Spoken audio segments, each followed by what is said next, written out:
Hello दोस्तों, आज मैं ताइवानी सुपरनैचुरल हॉरर मूवी मडबॉर्न को एक्सप्लेन करूंगी। तो बिना किसी देरी के चलते हैं सीधा कहानी की तरफ।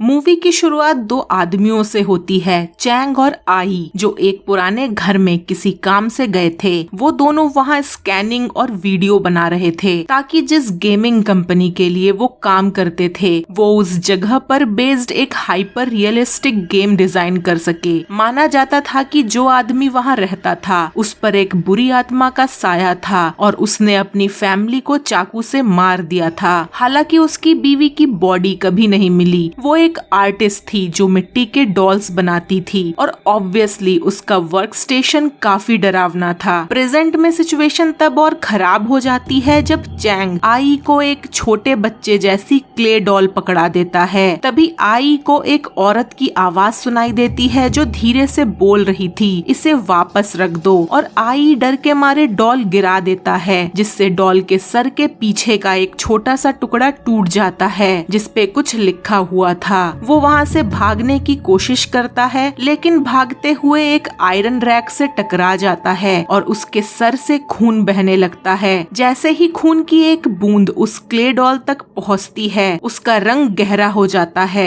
थोड़ी देर बाद आई उठता है लेकिन अब वो पहले जैसा नहीं था। चैंग ये सब देखकर बहुत डर जाता है और भागने की कोशिश करता है लेकिन उस अंधेरी शक्ति से बच पाना नामुमकिन था। आखिर में उसे कोई उस आग की भट्टी के अंदर खींच लेता है। आगे हम सू चैन और मुआ को देखते हैं जो अपने बेबी का वेलकम करने के लिए बहुत एक्साइटेड थे। सू चैन जो एक अच्छा पिता बनने की पूरी कोशिश कर रहा था और उसके प्रैक्टिस के लिए वो एक डॉल अलार्म का यूज कर रहा था ताकि फ्यूचर में जब भी उनका बच्चा रोए तो वो उसके लिए रेडी रह सके। मुआ भी एक क्ले डॉल आर्टिस्ट थी जो मिट्टी के डॉल्स बनाती थी। उसका वर्क स्टेशन उसके घर पे ही था। आगे हमें पता चलता है कि सू चैन भी उसी गेमिंग कंपनी में काम करता था जहां आई करता था। कुछ देर बाद पता चलता है कि आई उस रात उस घर में नहीं मरा था। वो नेक्स्ट डे ऑफिस पहुंचता है, वो भी सारे स्कैनिंग और वीडियोस के साथ। उन सामान में वो क्ले डॉल भी मौजूद था लेकिन अब आई पहले जैसा बिल्कुल नहीं था। ऐसा लगता है कि कुछ टाइम के लिए उस पर बुरी आत्मा का कब्जा हो गया था और उसे कहा गया था कि वो डॉल को किसी पब्लिक जगह ले जाए ताकि वो अपने लिए एक परफेक्ट होस्ट बॉडी ढूंढ सके। आई का बिहेवियर भी काफी अजीब हो गया था, जैसे मीटिंग के बीच चिल्लाना और अचानक से तबीयत खराब हो जाना जिसकी वजह से कंपनी को कंसर्न होने लगा था। इसी वजह से सू चैन को उसका बॉस उस प्रोजेक्ट को टेक ओवर करने को कहता है। पहले तो सू चैन थोड़ा हेजिटेट करता है क्योंकि वो अपने खुद के गेमिंग प्रपोजल पर फोकस कर रहा था, लेकिन जब उसे एक्स्ट्रा पैसे का प्रॉमिस मिलता है तो वो सोचने लगता है कि अब जब वो जल्दी ही पिता बनने वाला है तो ये पैसे काम आ सकते हैं। सू चैन गेम से रिलेटेड सारे डॉक्यूमेंट्स अपने घर ले जाता है और उन्हीं सामान के बीच वो कर्स्ड डॉल भी थी। जैसे ही वो डॉल घर पहुंचती है उसकी वाइफ का बिहेवियर ड्रास्टिक तरीके से चेंज होने लगता है। एक रात मुआ अचानक नींद से उठती है और उसे घर में एक अजीब और डरावनी प्रेजेंस फील होती है। तभी उसकी नजर उस डॉल पर पड़ती है और उसे किसी की आवाज सुनाई देती है जो उसे बुला रही थी। वो डॉल पहले से ही थोड़ी डैमेज्ड थी जब आई के हाथ से गिर गई थी। उसका सिर थोड़ा क्रैक हो चुका था। मुआ जब उसे टच करती है तो उसकी उंगली उसके रफ एज से कट जाती है और बस एक छोटी सी खून की बूंद ही काफी थी पोजेशन ट्रिगर करने के लिए। धीरे धीरे मुआ काफी वायलेंट हो जाती है और क्लियरली वो पहले जैसी नहीं रहती। उसे अजीब आवाजें सुनाई देती रहती हैं जो उसे कहती हैं कि डॉल को खून पिलाओ और धीरे धीरे उसका अपने एक्शंस पर से कंट्रोल छूटता जाता है। वो खुद को ही हर्ट करने लगती है ताकि डॉल को ब्लड दे सके। इतना ही नहीं, वो उस डॉल पर लगा हुआ तलिस्मन भी हटा देती है। ये तलिस्मन असल में इविल स्पिरिट को कंट्रोल करने के लिए था और उसे हटाकर उसने बेसिकली उस बुरी आत्मा को फ्री कर दिया था। मुआ ने उस डॉल को रिपेयर भी किया था। उसने उस क्ले में खुद का ब्लड भी मिलाया था, जिससे उस डॉल के सिर का कलर रेड हो गया था और वैसे भी उस डॉल को सिर्फ खून ही चाहिए था। कुछ दिन बाद जब सू चैन को मुआ के पेट पर स्क्रैचेस दिखते हैं तो वो बहुत टेंशन में आ जाता है। वो डॉक्टर से कंसल्ट करता है जो कहते हैं कि ये स्ट्रेस और एंजाइटी के वजह से हो सकता है। कुछ देर बाद सू चैन अपने बॉस से अपनी परेशानी शेयर करता है। उसका बॉस उसे एक तलिस्मन देता है जो उसे और उसकी फैमिली को प्रोटेक्ट करने के लिए था। लेकिन सू चैन को तब समझ आता है कि बात इतनी सिंपल नहीं है। जब वो आई के अपार्टमेंट जाता है, पहले तो सू चैन को कुछ भी समझ नहीं आता कि हो क्या रहा है। आई सू चैन से मदद की भीख मांगता रहता है, लेकिन सू चैन को समझ ही नहीं आ रहा था कि आखिर हो क्या रहा है। इविल स्पिरिट काफी टाइम से आई को टॉर्चर कर रही थी और अब जब वो उनके किसी काम का नहीं रहा था बल्कि उनके लिए एक थ्रेड बन गया था, क्योंकि उसे पता चल गया था कि क्ले डॉल पोजेस्ड है, तो उस आत्मा ने उसे मार डालना ही ठीक समझा। आई सू चैन के सामने ही बड़े ही अजीब तरीके से खुद को मार डालता है, पर वो अपने लास्ट टाइम में भी उसे उस डॉल के बारे में कुछ बताने की कोशिश कर रहा था। असल में इविल स्पिरिट ने मुआ के बॉडी पर पूरा कंट्रोल ले लिया था और वही थी जिसने आई को मारा था। यहाँ हम मुआ को देखते हैं जो पोजेस्ड थी और वो उसी अलार्म डॉल का यूज कर रही थी जिससे सू चैन प्रैक्टिस करता था। वो उस डॉल को एक वुडू डॉल की तरह यूज करती है और जैसे जैसे वो उस डॉल को चोट पहुंचाती है, आई खुद को मारता जाता है। जब सू चैन वापस घर आता है तो चुपके से अपनी वाइफ के वर्क स्टेशन में जाता है और देखता है कि मुआ ने डॉल को रिपेयर कर दिया है और उस पर लाल रंग चढ़ा दिया है जो एक्चुअली ब्लड था। और सबसे क्रीपी बात ये थी कि उस बड़ी डॉल के हाथों में एक छोटा सा डॉल फेस भी छुपा हुआ था। वो उसे अपने हाथों में लेके देखने लगता है। इसी बीच सू चैन को अपने अलार्म डॉल की आवाज सुनाई देती है जिसकी बैटरी निकली हुई थी। वो उस डॉल फेस को डर के मारे नीचे गिरा देता है और नीचे पड़े एक निडल के चुभ जाने से उसके पैरों से खून निकलने लगता है और जब उसका खून उस डॉल फेस तक पहुंचता है वो उसके खून पर रिएक्ट करती है और उसे एब्जॉर्ब कर लेती है। सू चैन को समझने में देर नहीं लगती कि उसके अलार्म डॉल का यूज आई को मारने के लिए किया गया है, क्योंकि उस डॉल की हालत भी बिल्कुल आई के तरह ही थी।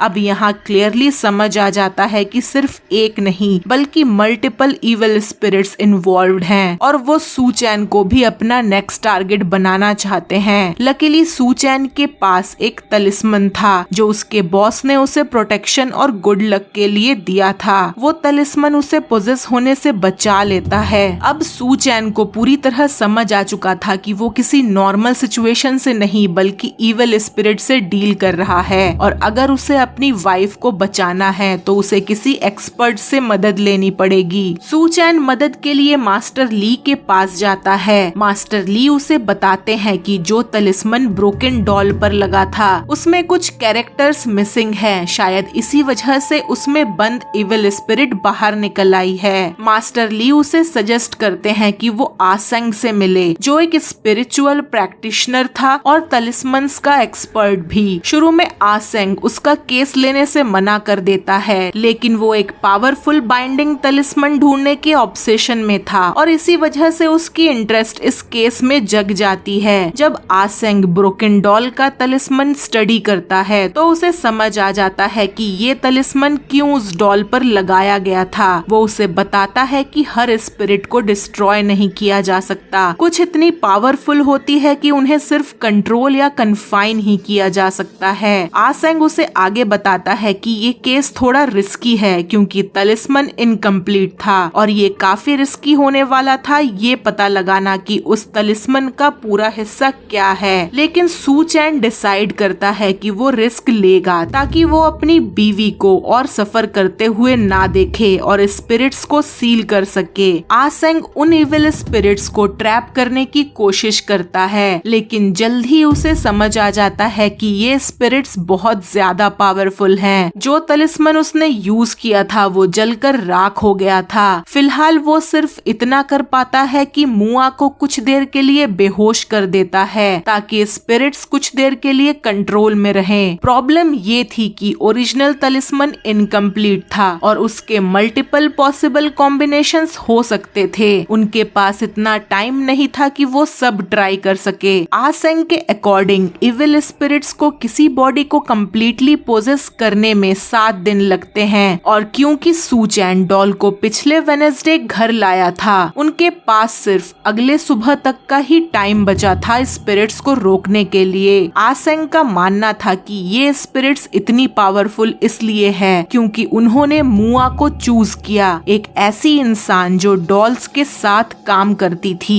और तलिस्मन को रिमूव कर सकती थी। वो ये भी कहता है कि अगर उन्हें इन स्पिरिट्स को समझना है और उनसे डील करना है तो सबसे जरूरी है कि वो क्ले डॉल के पीछे की कहानी पता करे। ली सिन वो औरत जो उस पुराने घर में रहती थी और एक क्ले डॉल आर्टिस्ट भी थी और जिसकी बॉडी पुलिस को नहीं मिली थी, उसकी बहन ली एन एक गैलरी मैनेजर थी। सू चैन को लगता है कि शायद वही उनकी हेल्प कर सकती है। ली एन हमेशा से जानना चाहती थी कि उसकी बहन के साथ क्या हुआ था और आसेंग को पूरा यकीन था कि तलिस्मेटिक रिचुअल के थ्रू ली एन और सू चैन को अपने आंसर्स मिल जाएंगे। रिचुअल के दौरान ली एन का माइंड पास्ट में चला जाता है और उसे फाइनली पता चलता है कि उसकी बहन की डेथ कैसे हुई थी। एक आर्टिस्ट होने के नाते ली सिन हर जगह की मिट्टी यूज करती थी, इवन ग्रेवयार्ड की भी, क्योंकि वो चाहती थी कि उसके आर्ट पीस में हर तरह की इमोशन कैप्चर हो और वो अपनी क्रिएशंस पर तलिस्मन लिखकर उन इमोशंस को सील करती थी। एक दिन जब वो ग्रेवयार्ड में मिट्टी कलेक्ट कर रही थी तब उसे अचानक बहुत तेज दर्द महसूस हुआ। वो उस वक्त प्रेग्नेंट थी और जैसे ही उसने अपने पैरों के पास खून बहते देखा, उसे समझ आ गया कि शायद वो अपने अनबॉर्न बेबी को नहीं बचा पाई। ली सिन इस लॉस को हैंडल नहीं कर पाती। वो अपने डेड फीटस को देखती रहती है और उसे लगने लगता है कि उसे कुछ ऐसा बनाना चाहिए जिससे उसका बेबी हमेशा के लिए जिंदा रहे। वो उस फीटस को मिट्टी में मिला देती है और एक डॉल बनाती है, लेकिन ग्रेवयार्ड की मिट्टी में पहले से ही कुछ आत्माएं मौजूद थी। जब उसमें ब्लड और फ्लैश ऐड हुआ तो वो सोल्स इविल स्पिरिट्स में बदल गई। उस वक्त ली सिन खुद भी कंट्रोल में नहीं थी, वो भी उन इविल स्पिरिट्स के इन्फ्लुएंस में आ चुकी थी और आखिरकार उसने अपने हस्बैंड और पूरे फैमिली को मार दिया था ताकि वो उस डॉल को ह्यूमन ब्लड दे सके। मर्डर के बाद थोड़ी देर के लिए उसे होश आता है और उसे समझ आ जाता है कि इस पागलपन को रोकने का एक ही तरीका है, खुद को और उस डॉल को आग की भट्टी के दीवारों के अंदर सील कर लेना। पहले वो उस डॉल पर एक तलिस्मन लिखती है ताकि स्पिरिट्स को उस डॉल में कैद किया जा सके। फिर वो खुद को उस डॉल के साथ भट्टी में एक दीवार के पीछे कैद कर लेती है। तो ये माना जा सकता है कि जब चैंग ने भट्टी के अंदर चेक किया होगा तो उसे वो डॉल मिली होगी, या शायद डॉल ने उसे अपनी तरफ बुलाया होगा ताकि वो उस भट्टी से बाहर निकल सके। चैंग के साथ क्या हुआ ये क्लियर नहीं है। मोस्ट लाइकली वो भी मर गया और शायद आई ने उसकी बॉडी को हटा दिया था ताकि किसी को पता ना चले। आसेंग कंफर्म करता है कि वो सिर्फ एक स्पिरिट से डील नहीं कर रहे हैं। मिट्टी में काफी सारी आत्माएं थी, मतलब डॉल के अंदर मल्टीपल इविल स्पिरिट्स बंद थीं। अगर उन्हें इन स्पिरिट्स को दोबारा ट्रैप करना है तो उन्हें ली सिन की बॉडी ढूंढनी होगी। आसेंग के हिसाब से इंसान का बॉडी एक डॉल से ज्यादा स्ट्रॉन्ग वेसल होता है और उसे यकीन था कि अगर वो ली सिन की बॉडी का यूज करे तो बाइंडिंग तलिस्मन काम कर सकता है। वो सब उस पुराने घर में वापस जाते हैं, लेकिन आसेंग सू चैन को बाहर रुकने को कहता है क्योंकि वो रिस्क नहीं लेना चाहता था कि सू चैन भी पोजेस हो जाए। सू चैन एक स्मार्ट तरीका यूज करता है। वो वर्चुअल गेम का यूज करके आसेंग को घर के अंदर गाइड करता है। ये वही गेम था जो चैंग और आई के बनाए हुए वीडियोस पर बेस्ड था। गेम खेलते हुए सू चैन को डॉल पर लगे पुराने तलिस्मन का मिसिंग पीस भी मिल जाता है जो गेम का हिस्सा बन चुका था, लेकिन तब तक सिचुएशन और खराब हो जाती है। उसकी बीवी जो कार के बैक सीट में थी होश में आ गई थी और वहाँ से से भाग गई थी। सू चैन तुरंत घर के अंदर दौड़ता है ताकि वो आ सेंग को बता सके कि उसकी बीवी गायब है। तब तक आ सेंग भट्टी के अंदर पहुंच चुका था, जहां उसे ली सिन की स्केलेटन मिल जाती है। थोड़ी देर बाद भट्टी का दरवाजा अपने आप बंद हो जाता है और मुआ सू चैन पर अटैक कर देती है। आ सेंग तुरंत सू चैन को बोलता है कि वो प्रोटेक्शन के लिए दिया गया तलिस्मन यूज करे। जैसे ही सू चैन तलिस्मन यूज करता है, मुआ जमीन पर गिर जाती है और भट्टी का दरवाजा भी खुल जाता है। सू चैन ने डॉल पर तलिस्मन का जो मिसिंग पार्ट था वो एक पेपर में ड्रॉ कर लिया था और वो पेपर वो आ सेंग को दे देता है। इसी बीच मुआ थोड़ी देर के लिए होश में आ जाती है। वो दर्द और बेचैनी फील कर रही थी और क्लियरली वो बहुत वीक हो चुकी थी। सू चैन उसे कंसोल करने की कोशिश करता है, जबकि आ सेंग रिचुअल परफॉर्म करने के लिए रेडी हो चुका था ताकि इविल स्पिरिट को ली सिन के स्केलेटन में ट्रैप किया जा सके।